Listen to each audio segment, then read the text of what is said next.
hum of fluorescent lights filled the underground parking garage, steady and cold.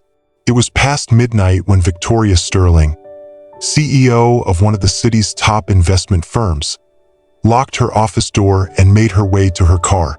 Her heels echoed softly across the concrete, the sound of another long day ending the same way most of them did, in silence. But that night, something different caught her eye. A faint circle of warm light glowed near the security station by the elevator bank. It stood out against the steel and shadow, human warmth in a place that rarely saw it. She slowed down, curious, and that's when she saw him. A young security guard sat on the edge of a concrete ledge, a small lantern balanced beside him.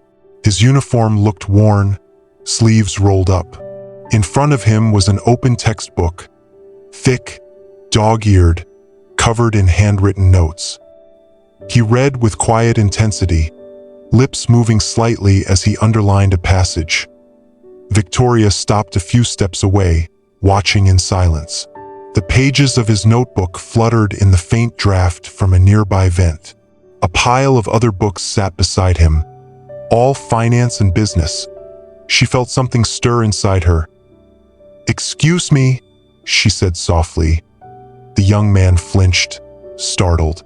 He jumped to his feet, closing his book quickly. "I'm sorry, ma'am.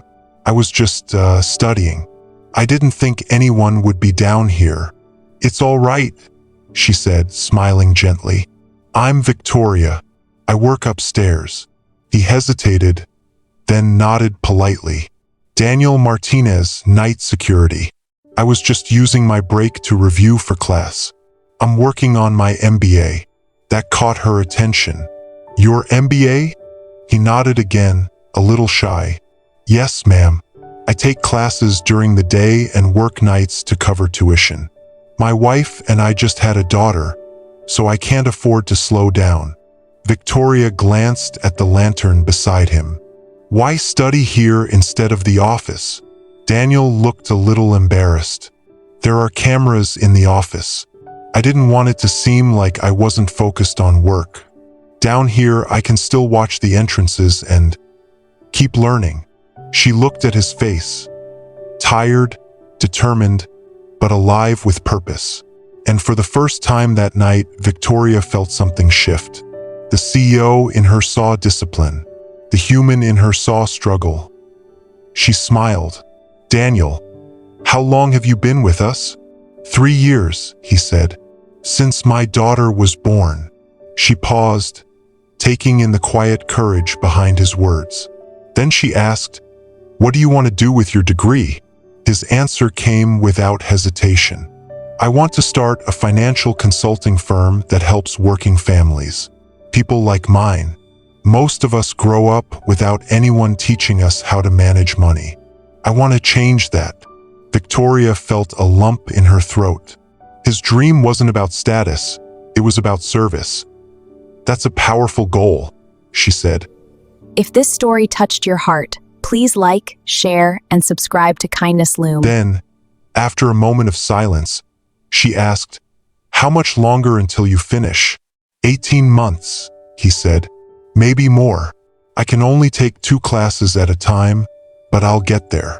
Victoria looked at the notebooks, the dim light, the young man doing everything right but with the odds stacked against him. She made a quiet decision right there. "Daniel," she said, "what if I could offer you something that helps you get experience in finance while you finish your degree?" He blinked. "Me? I don't think I'm qualified for that. I'm just a security guard." "No," she said, firm but kind. "You're someone studying by flashlight because you refuse to give up. That tells me more about your potential than any resume could." A few weeks later, Daniel started a new chapter. Victoria created a special internship in the financial planning department. Paid, flexible hours, tuition support included. At first, he was nervous, surrounded by people in suits and glass offices.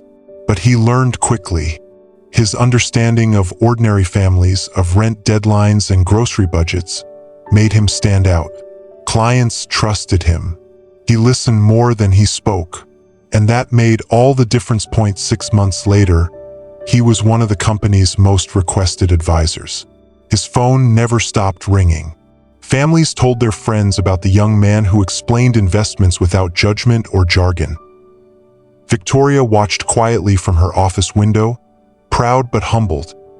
During one of their monthly check-ins, she said, "Daniel, remember your dream of helping working families? What if you built that within Sterling Financial itself?" He frowned. "You mean, start a division here?" She nodded. "Exactly. You lead it. You hire your own team.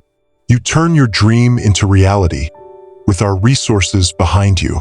18 months later, Daniel walked across the stage with his MBA in hand and a job title that carried meaning far beyond status: Director of Community Financial Services.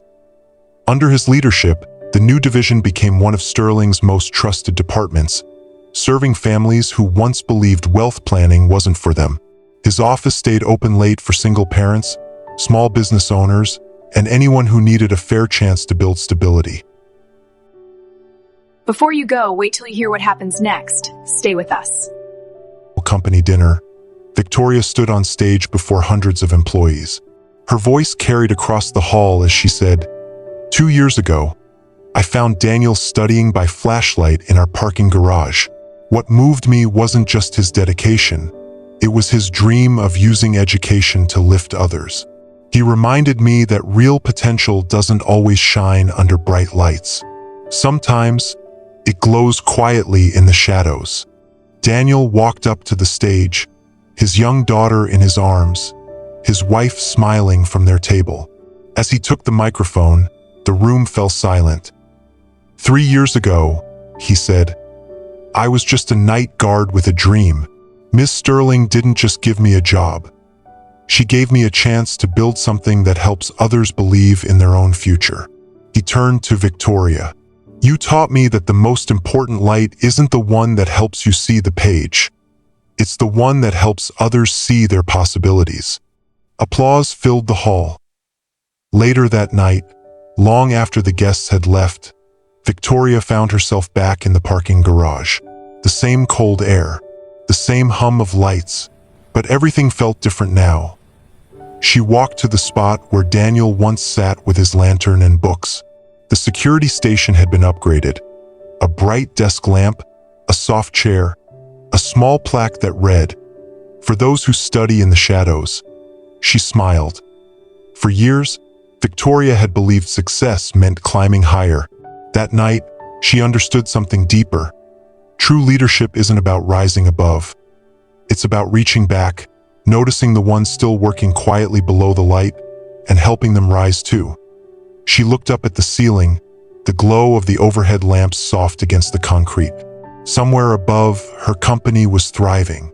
But down here, in this quiet corner of the garage, is where its heart had truly begun to grow.